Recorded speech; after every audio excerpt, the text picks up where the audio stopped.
Kenalkan, nama saya Johanna Feriana Tobing dengan NIM 2201020017. Di sini saya akan menjelaskan sedikit tentang demokrasi sebagai bentuk sikap hidup. Demokrasi itu sendiri diartikan menurut para ahli. Yang pertama, Sidney Hook mengatakan, demokrasi sebagai bentuk pemerintahan di mana keputusan-keputusan pemerintah yang penting secara langsung ataupun tidak langsung didasarkan pada kesepakatan mayoritas yang diberikan secara bebas dari rakyat dewasa. Yang kedua, menurut Aristoteles, mengatakan bahwa demokrasi adalah suatu kebebasan yang artinya kebebasan setiap warga negara dapat berbagai kekuasaan. Dan yang ketiga, menurut Abraham Lincoln, berpendapat bahwa demokrasi adalah pemerintahan dari rakyat oleh rakyat dan untuk rakyat.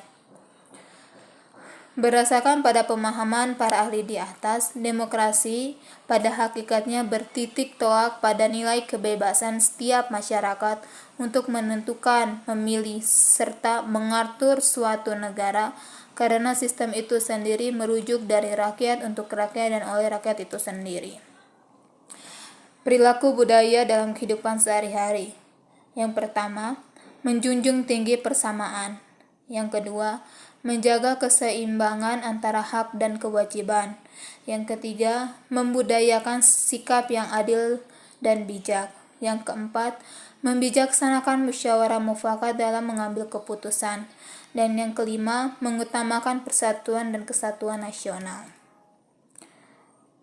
Sikap positif terhadap pelaksanaan demokrasi di Indonesia antara lain: yang pertama, melaksanakan hak pilih atau memilih dan dipilih dalam pemilu dan menjauhkan diri dari sifat golput. Golput itu sendiri artinya golongan putih dalam arti tidak dapat memilih dalam pemilu. Yang kedua, menjunjung tinggi hukum dan pemerintahan. Yang ketiga, menyukseskan pemilu yang luber, jurdil atau langsung, umum, bebas, rahasia, jujur, dan adil. Yang keempat, mentaati hukum. Yang kelima, setiap keputusan diambil dengan musyawarah mufakat untuk kepentingan bersama. Yang keenam, saling mendukung dalam setiap usaha pembelaan negara. Yang ketujuh, saling menghormati kebebasan memeluk agama dan beribadah sesuai agama dan kepercayaannya. Melaksanakan budaya demokrasi dalam kehidupan sehari-hari. Yang pertama, lingkungan keluarga. Kedua, lingkungan sekolah. Ketiga, organisasi masyarakat atau ormas. Yang keempat, partai politik atau parpol. Yang kelima, DPR sebagai lembaga pembuat undang-undang. Di sini, demokrasi dalam lingkungan keluarga terdiri dari yang pertama, menerima sanak saudara. Kedua, menghargai pendapat anggota keluarga.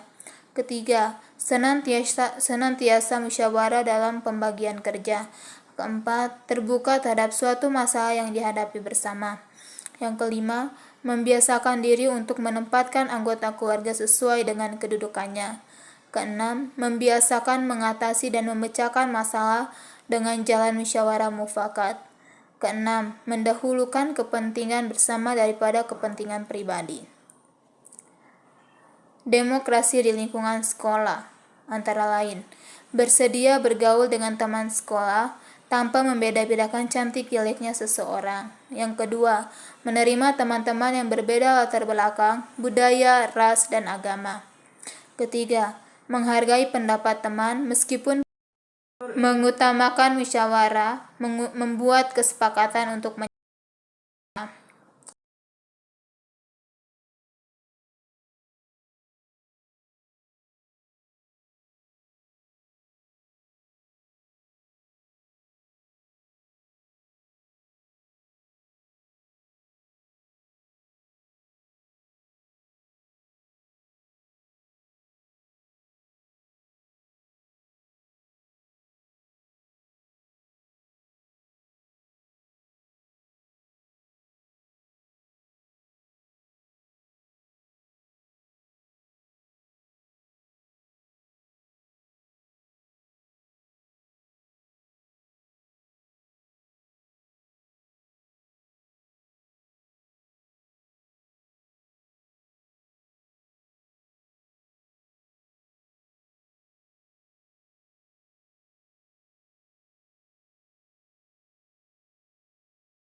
Terima